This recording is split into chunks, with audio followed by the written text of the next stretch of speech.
ሰላም ጤና ይስጥልን ክቡራን ተመልካቾቻችን ከካፋ ቴሌቪዥን ለሳቱ ያዘጋጀናቸውን ዜናዎች ይዘን ቀርበናል። ከዜናዎቹ ጋር ብሩክታይት ብርሃኑ። የካፋ ዞን ስራ ክህሎት ኢንተርፕራይዝ እና ኢንዱስትሪ ልማት መምሪያ በተለያዩ የሙያ መስኮች ለተመረቁ ምሩቃን ያሉትን የስራ አማራጮችና የአካባቢን ጸጋዎች በማቅረብና በማገናኘት የስራ ባለቤት ማድረግ እንደሚገባ ገለጸ። ተጨማሪ አለ። በመድረኩ ተገኝተው ንግግር ያደረጉት የቦንጋ ከተማ አስተዳደር ከንቲባ አቶ አስማማው አደመ የእንኳን ደህና መጣችሁ መልእክት አስተላልፎ በዘርፉ ላይ የሚታዩ ክፍተቶችን ማሻሻል እንደሚገባ አስገንዝበዋል። መንግስት ለወጣቱ የስራ እድል ፈጠራ ልዩ ትኩረት ሰጥቶ እየሰራ እንደሚገኝ ገልጸው በዛሬው መድረክ የተጋበዙ የዩኒቨርሲቲ ምሩቃን 95፣ የቴክኒክ ምሩቃን 175 በድምሩ 270 ወጣቶች ስልጠና መሰጠቱንም ገልጸዋል። እንዲሁም መንግስትና መንግስታዊ ካልሆነ ድርጅት ጋር በመስራት በከተማችን ለሚገኙ ወጣቶች ዴች የተሰኘ መንግስታዊ ያልሆነ ድርጅት ወንድ 109 ሴት 285 በድምሩ ለ394 ወጣቶች ስልጠና እንደተሰጠ አመላክተዋል። መድረክ ተጋብዛችሁ የተገኛችሁ ወጣቶች ወይም የቴክኒክና ሙያ ምሩቃን የዩኒቨርሲቲ ምሩቃን እንኳን ለዛሬው መድረክ በደህና መጣችሁ። ቅድም መድረክ አስተዋዋቂው እንዳሳወቀው የዛሬው መድረክ ያው ስራ ክቡር ነው በሚል የትኛውንም ስራ ሳንመርጥ እንዴት ሀብት እንፈጥራለን በሚል የምንነጋገርበት የምንመክርበትና ወደ ተግባር የምንቀይርበት ሆኖ መንግስት አሁን ባለው ሁኔታ በተለይም ለወጣቱ የስራ እድል ፈጠራ ላይ ልዩ ትኩረት ሰጥቶ እየሰራ ይገኛል። ይህም በመሆኑ አሁን በዛሬው መድረክ የተጋበዙ የዩኒቨርሲቲ ምሩቃን ወደ 95 የቲቪቲ ምሩቃን ወደ 175 በድምሩ 270 ወጣቶች ለዚህ መድረክ ተጋብዘዋል። በቅርቡም በከተማችን በልዩ ትኩረት መንግስታዊ ካልሆነ ሴክተር ጋርም እንደዚህ ወይም መንግስታዊ ካልሆነ ድርጅት ጋር በቅርቡ የተገናኘ እየሰራ ይገኛል። በዚህም በከተማችን መንግስታዊ ያልሆነ ጄኤችዩ በሚል የተሰኘ መንግስታዊ ያልሆነ ድርጅት ስልጠና የወሰዱ ወጣቶች አሉ።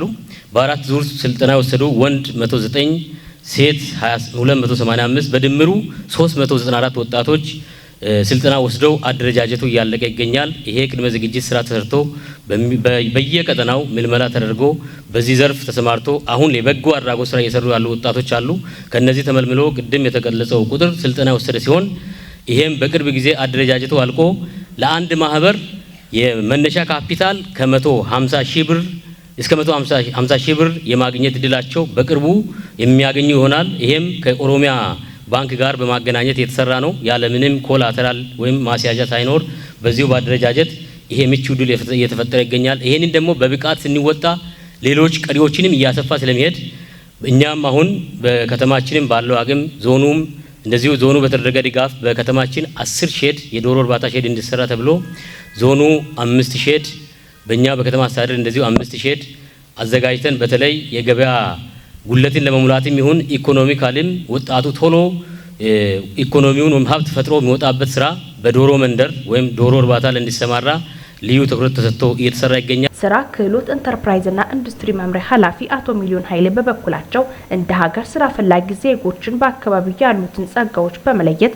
ውጤታማ የሚያደርጉ በርካታ ፓኬጆች ተገልጸው ውጤታማነታቸው ተረጋግጦ በዘርፉ ላይ በርካታ ቁጥር ላላቸው ስራ ፈላጊ ዜጎች የስራ ስምሪት እየተሰጠ መቆየቱን ገልጸዋል።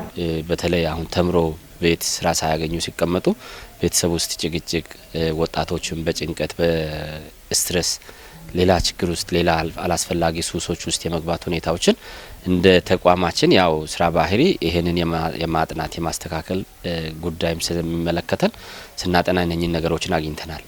ስለዚህ ይህን ካገኘን ከወጣቶቹ ጋር ባሉን ጸጋዎች ላይ ለምን ተወያይተን የስራ እድል የሚፈጠርበት ሁኔታ ላይ አንነጋገርም የሚል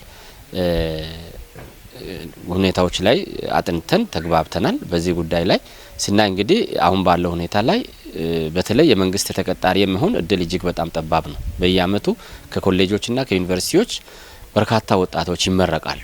ይሄ የተመረቀ የግድ የመንግስት ቤት ላይ ብቻ አይደለም የስራ እድል ማግኘት ያለበት አሊያም በወራዊ ተቀጣሪነት ብቻ አይደለም፣ ግን ስራ መፍጠር መቻል አለበት። ስራ ሰርቶ በተለያዩ ጸጋዎች ላይ ተመስርቶ ስራ ሰርቶ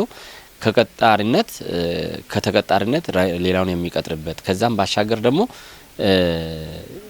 ከፍተኛ ሀብት ማግኘት የሚችልበት በአጭር ጊዜ ውስጥ ሀብት ማካበት የሚችልበት እድሎች ስላሉ ያንን ተነጋግረን የስራ እድል ከመፍጠር አኳያ ይሄ መድረክ ተወያይተን ያሉንን ጸጋዎች አሳውቀን የወጣቶቹ ፍላጎት ምንድነው የሚለው ነገር አዳምጠን ቀጣይ በምንሰራቸው ጉዳዮች ላይ መግባባት አለብን የሚል እንድምታ ይዘን ነው ይሄንን መድረክ ለማዘጋጀት የተነሳ ነው።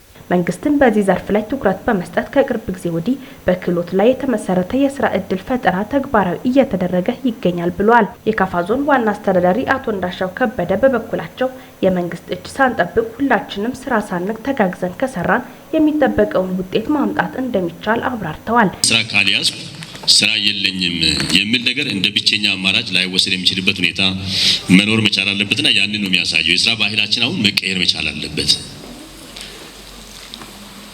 ስራ የሚሰራ ስራ ከተገኘ ስራው መናቅ የለበትም። ገቢው ነው መያዝ ያለበት፣ መጠኑ ነው መያዝ ያለበት። ዛሬ ዞናችን እጅግ በጣም ሰላማዊ ዞን ነው። ግድ 100 ሚሊዮንም እንዳለው ብዙ ነገሮችን መስራት የሚቻልበት ሁኔታ አለ።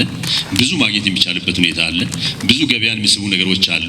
ነገር ግን ያንን በአግባቡ ያለ መጠቀማችን ነው አሁን ስራ አጥነት አለ የሚያስብል ነገር ውስጥ እየገባን ያለ ነው ማለት ነው።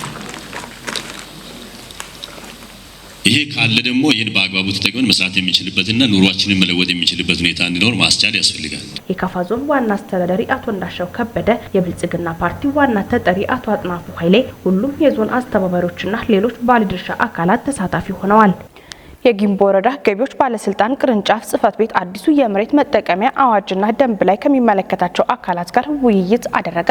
ዘገባው የወረዳ መንግስት ኮሚኒኬሽን ጉዳይ ጽህፈት ቤት ነው። ሀብታሙ ወልደስላሴ። የጊምቦ ወረዳ አስተዳዳሪ አቶ ትብብሩ አሰፋ አዲሱ የመሬት መጠቀሚያ አዋጅና ደንብ ዓላማ ገቢን በአግባቡ መሰብሰብ መሆኑን በመጥቀስ ያለ ገቢ የተኛውም ልማት የማይሳካ እንደመሆኑ መጠን የሚመለከታቸው ባለድርሻ አካላት አዲሱን የመሬት መጠቀሚያ አዋጅና ደንብን ተግባራዊ እንዲሆን ኃላፊነቱን በአግባቡ መወጣት ያስፈልጋል ሲሉ መልእክታቸውን አስተላልፏል። በአንድ በኩል የግብር መሰብሰብና የልማት ስራን ብቻ ሳይሆን የፍትሃዊ ሀብት ክፍፍልንም ያዛባል ማለት ነው። ፍትሃዊ የሆነ የግብር አሰባሰብ ስርዓት ከሌለ ፍትሃዊ ሀብት ክፍፍልን ያለ አግባብ የሚበለጽጉ ደግሞ ያለ አግባብ የሚወድቁ የማህበረሰብ ክፍል ያዘጋጃል ማለት ነው፣ ወደዛ ይመራል ማለት ነው። ከዚህ አንጻር ምናልባት አዋጁ የቆየ ቢሆንም ዛሬ ተግባራዊ በእኛ ወረዳ ከዛሬ ጀምሮ የሚደረግ ተዘጋጅቶ መጥቷል። እንደገና አሻሽሎ ማየት አስፈላጊ ሆኖ ተገኝቷል።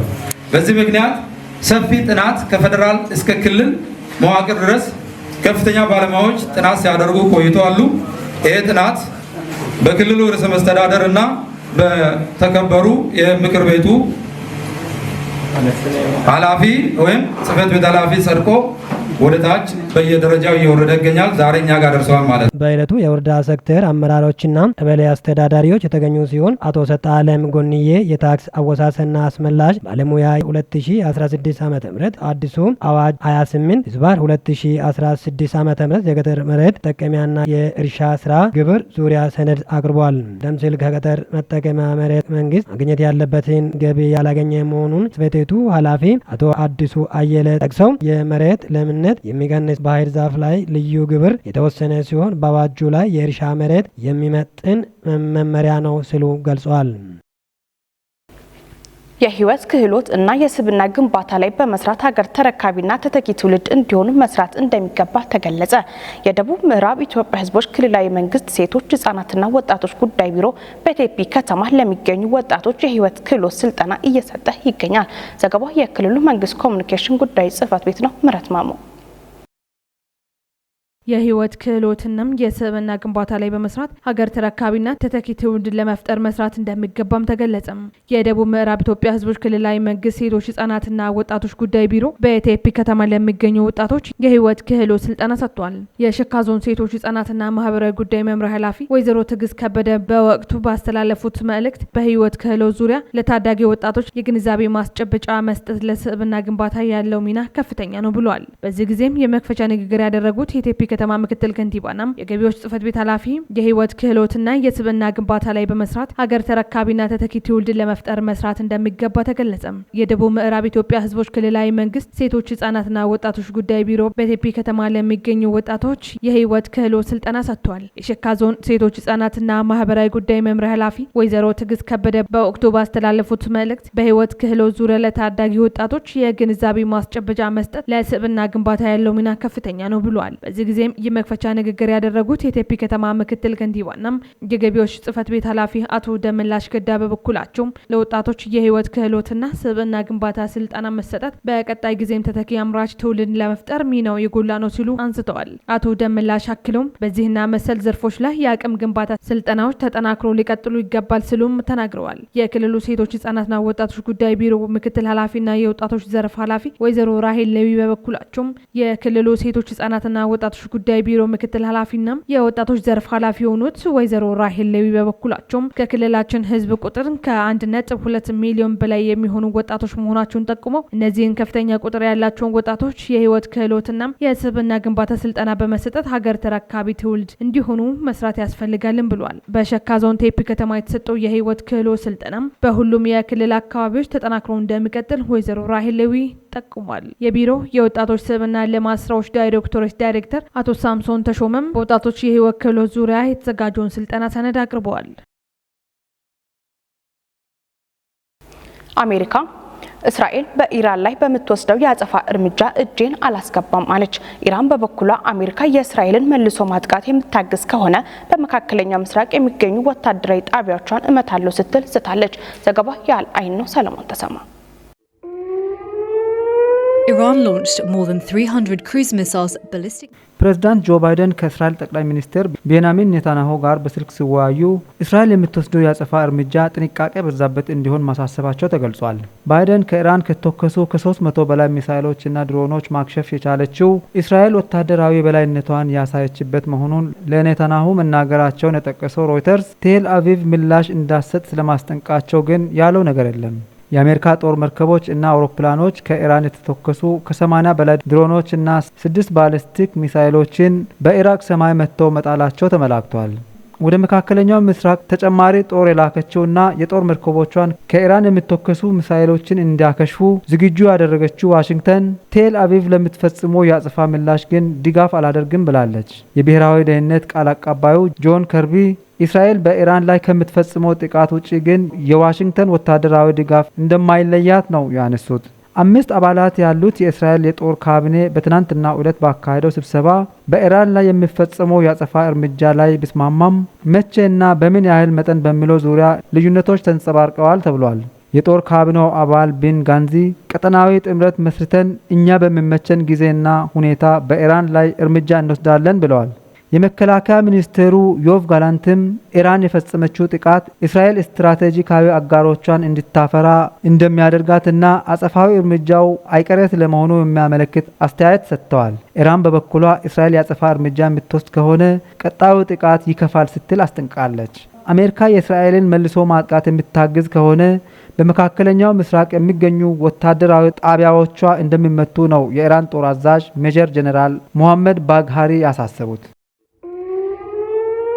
Iran launched more than 300 cruise missiles. ክቡራን ተመልካቾቻችን ከካፋ ቴሌቪዥን ለሳቱ ያዘጋጀናቸው ዜናዎች እስካሁኖቹ ነበሩ። ዜናዎቹን እየመራው እኔ ብሩክታይስ ብርሃኑ አብራችሁ ቆይታ አደረኩ። ከቀሪ የካፋ ቴሌቪዥን መሰናዶች ጋር መልካም ቆይታ